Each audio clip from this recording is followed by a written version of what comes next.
यह कहानी है प्राचीन भारत के एक छोटे से गांव गोपालपुर की।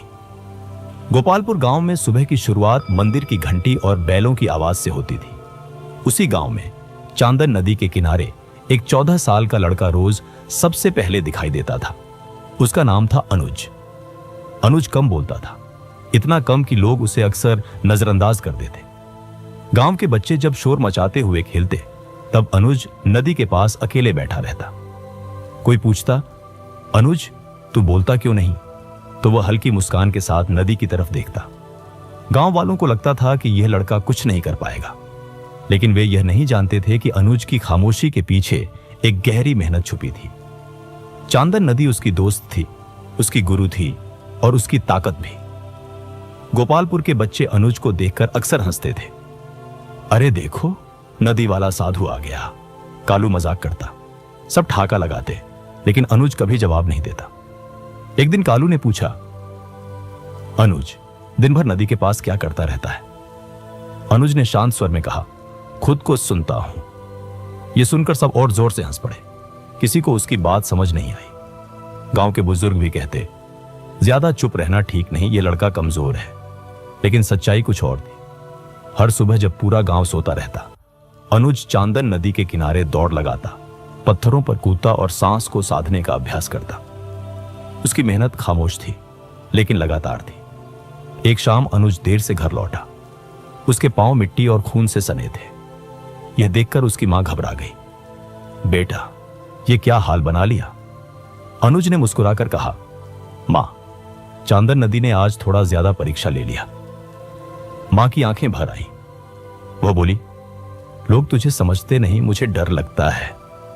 अनुज ने मां का हाथ थाम लिया। मां, अगर आज मैं रुक गया तो जिंदगी भर खुद से नजर नहीं मिला पाऊंगा। मां कुछ नहीं बोली, बस उसके सिर पर हाथ फेर दिया। उसी रात अनुज ने चुपचाप आसमान की ओर देखा और मन ही मन एक वादा किया। वह अपनी खामोशी को अपनी पहचान बनाएगा।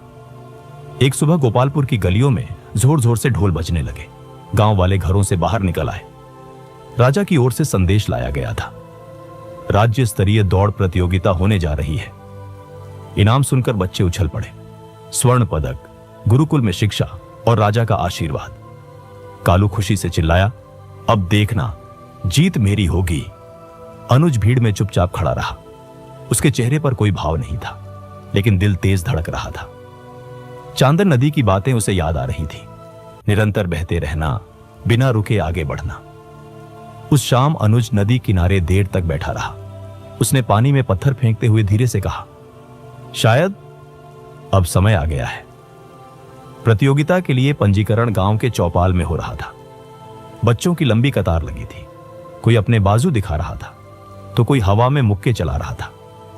जब अनुज की बारी आई, तो लिखने वाला आदमी उसे ऊपर नीचे देखकर बोला, नाम अनुज, उम्र 14।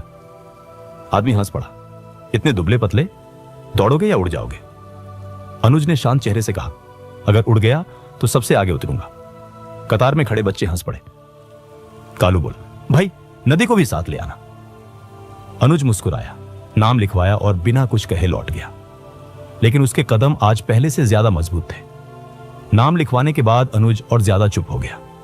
अब वह सिर्फ बोलता नहीं था, सोचता भी कम और करता ज्यादा था। सूरज निकलने से पहले वह चांदन नदी के किनारे पहुंच जाता। ठंडी रेत पर नंगे पांव दौड़ता, कभी पत्थरों पर कूदता, कभी पानी में उतरकर बहाव के खिलाफ तैरता। कई बार वह गिरा, कई बार फिसला और एक दिन तो सीधे कीचड़ में मुंह के बल गिर पड़ा। पास से गुजरता कालू हंसते हुए बोला, अरे देखो, चुप वाला पहलवान गिर गया। अनुज ने कीचड़ से उठते हुए कहा, कम से कम मैं गिरकर भी आगे बढ़ रहा हूं। शाम को जब गांव वाला सो जाता, अनुज आसमान के तारों को देखकर बस एक ही बात सोचता, अब पीछे नहीं हटना है। लगातार अभ्यास से अनुज का शरीर जवाब देने लगा। एक सुबह दौड़ते दौड़ते वह अचानक रुक गया। सांस तेज चल रही थी। आंखों के सामने अंधेरा सा छा गया। पास बैठी एक बकरी उसे घूरते हुए मिमियाई, जैसे कह रही हो, अरे भाई, जिंदा भी है या नहीं?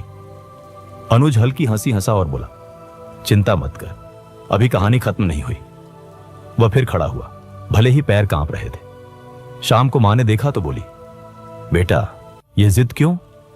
अनुज ने धीरे से कहा, मां, अगर आज दर्द से डर गया तो कल लोग मुझे डरपोक कहेंगे। मां कुछ नहीं बोली, बस आंचल से उसके पसीने को पोंछ दिया।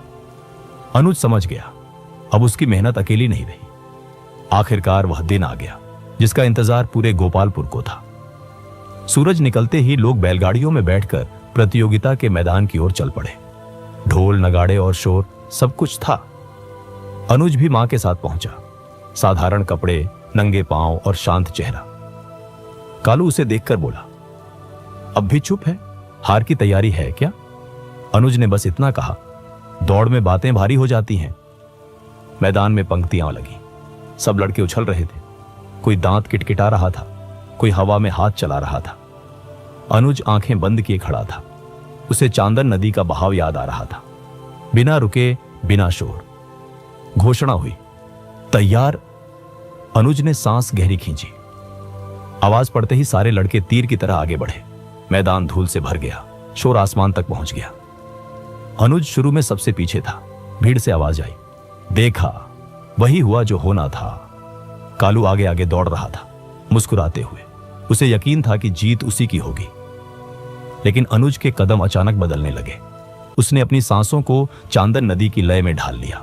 धीरे धीरे उसके पैर हल्के हो गए। धूल, शोर, भीड़ सब पीछे छूटने लगा। एक एक करके वह लड़कों को पार करने लगा। कोई चौंकता, कोई घबराता। भीड़ का शोर अब धीमा पड़ने लगा था।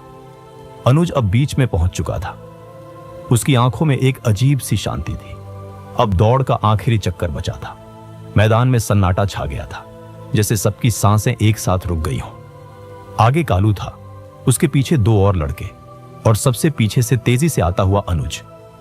कालू ने पीछे मुड़कर देखा। पहली बार उसके चेहरे से मुस्कान गायब हो गई। यह यहां कैसे पहुंच गया, वह बड़बड़ाया। अनुज के कानों में अब कोई आवाज नहीं थी। उसे बस चांदन नदी का बहाव सुनाई दे रहा था, लगातार, अडिग। उसके पैर जमीन को नहीं छू रहे थे, जैसे हवा में दौड़ रहा हो। भीड़ से किसी ने चिल्लाया, अरे चुप वाला आगे आ रहा है। अनुज ने आखिरी ताकत लगाई। अब वह बिल्कुल पास था, बहुत पास। फिनिश लाइन बस एक सांस की दूरी पर थी। अनुज ने पूरी ताकत झोंक दी। अगले ही पल वह आगे निकल चुका था। अनुज, किसी ने उसका नाम पुकारा, और तभी वह जीत गया। पूरा मैदान सन्न रह गया। वही लड़का जिसे लोग चुप वाला कहते थे, आज सबसे आगे खड़ा था। कुछ पल बाद तालियों का शोर गूंज उठा, इतना तेज कि चांदन नदी तक सुनाई दे। राजा ने अनुज से पूछा, बोलते क्यों नहीं बेटा? अनुज ने शांत स्वर में कहा, महाराज, शब्द थक जाते हैं, मेहनत नहीं। गोपालपुर लौटते समय गांव वालों की आंखें झुकी थी और बच्चों की आंखों में सपने थे। अनुज फिर उसी नदी के किनारे खड़ा था। उसने मुस्कुराकर कहा, देखा चांदन, आज मेरी खामोशी सबसे जोर से बोली, और नदी चुपचाप बहती रही।